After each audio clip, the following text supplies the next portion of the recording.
Welcome back, future secondary educators. Good to have you back. Let's deal with whole numbers and operations with whole numbers. Because we've talked about how whole numbers are on a rigorous footing, but we haven't talked about what to do with them once we have them. So I'd like to propose two things. Let's talk about how to add, and then we'll talk about how to multiply. So by definition, we define that adding 0 leaves things alone. Why? Because of how we define the rest of it. We define that a plus the successor function of b is really the successor function of a plus b. That's what we're going to define.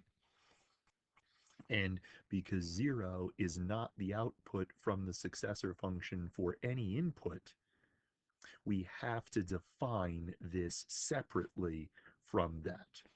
So what does that mean? So we've got this in the bag. 0 is the identity element for addition. But what does it mean to say a plus 1?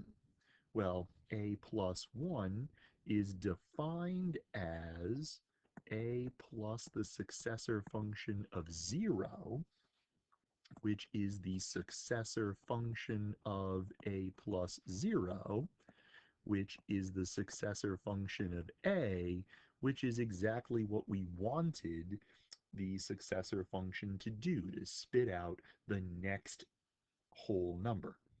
And we can do this in an inductive way to add any whole number to any other whole number. The process is very much inductive in nature. It's got the same feel to it.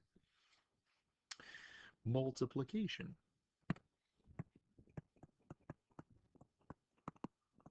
We define multiplication in a similar way. We define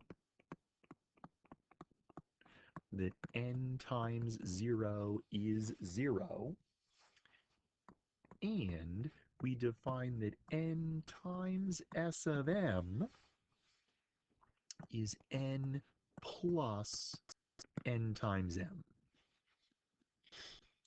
So in a very real way, when we want to say what is n times 1, well, n times 1, that's n times the successor of 0, which is n plus n times 0, and that's n.